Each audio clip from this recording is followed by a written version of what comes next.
You know, sometimes the most profound lessons about our world today aren't found in headlines, but in the dust of ancient history.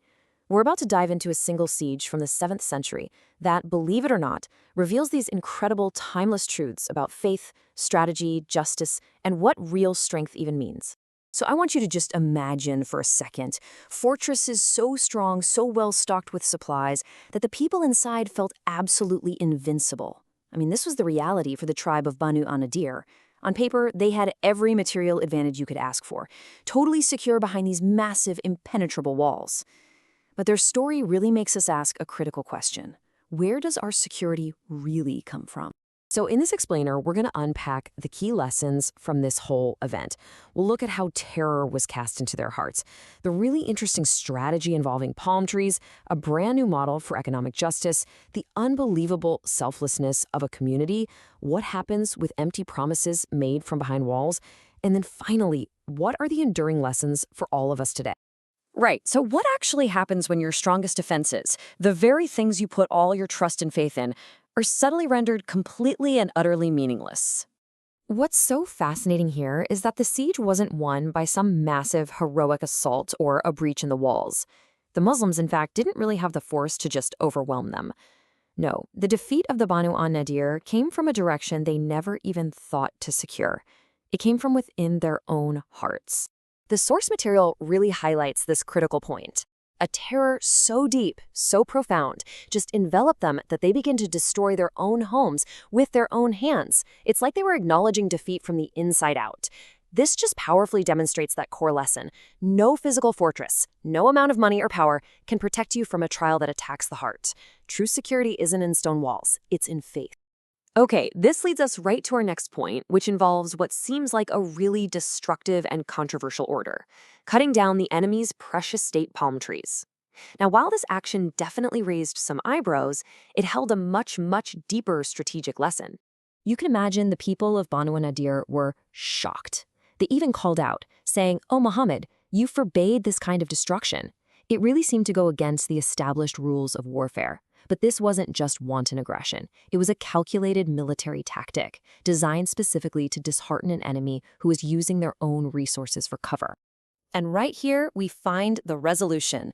The action was sanctioned by a divine command. And this really underscores the core principle of obedience, that certain actions, especially in a conflict, aren't governed by our own personal feelings or what seems like conventional wisdom, but by divine permission for a greater strategic purpose. So after the surrender, a brand new question came up. What do we do with all the wealth and property they left behind? How should it be distributed? The answer to this would end up establishing a pretty revolutionary new economic policy, one designed for social justice. First, we've got to understand this key term, fey. Now, unlike your typical war booty that's won through combat, fey is wealth that's gained without a fight. And because the Muslims journeyed to the siege on foot, they didn't have cavalry or camels, the rules for distributing this wealth were completely different. So who got this wealth? Well, instead of being divided up among the soldiers, it was given to the prophet to distribute according to these priorities. This whole system was designed to directly support the most vulnerable and foundational parts of the new community. And the reason is stated so clearly. The goal was to stop wealth from becoming a tool that's just monopolized by the rich, and instead to make sure it's circulated and uplifted the entire society. I mean, this was a radical shift toward an economy built on equity and genuine care for the poor. But this spirit of justice wasn't just some top-down policy, you know?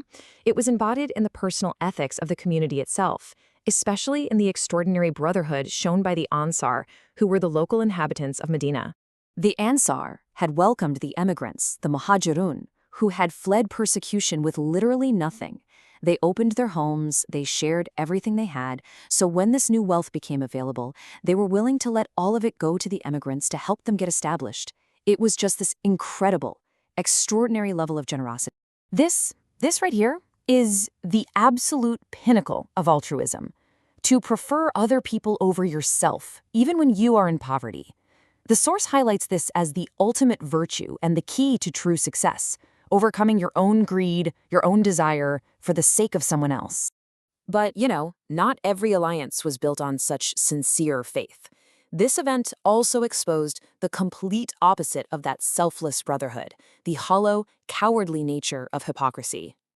So a secret alliance was exposed. The Banu An-Nadeer had been promised support by a group of hypocrites inside Medina.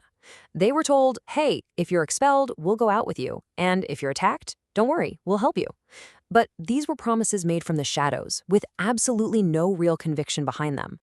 And when the moment of truth finally arrived, what did the hypocrites do? Nothing. They completely abandoned their allies. This reveals a timeless truth about these kinds of deceitful alliances.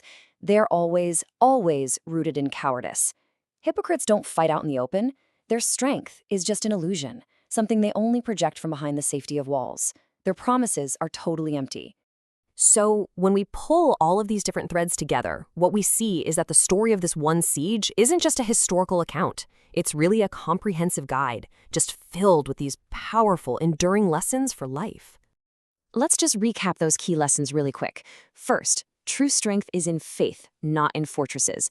Second, obedience to principle is paramount, even when it goes against our own logic. Third, a just economy serves the vulnerable, not just the wealthy. Fourth, the highest form of community is selfless altruism. And finally, alliances built on lies and deceit will always, always crumble. And this leaves us with a final, and I think crucial question to reflect on. The Banu An-Nadeer, they trusted in their stone walls. In our own lives, right here, right now, what fortresses do we trust in? Is it our wealth, our status, our power? And are they really any more reliable than the ones that crumbled from within all those centuries ago?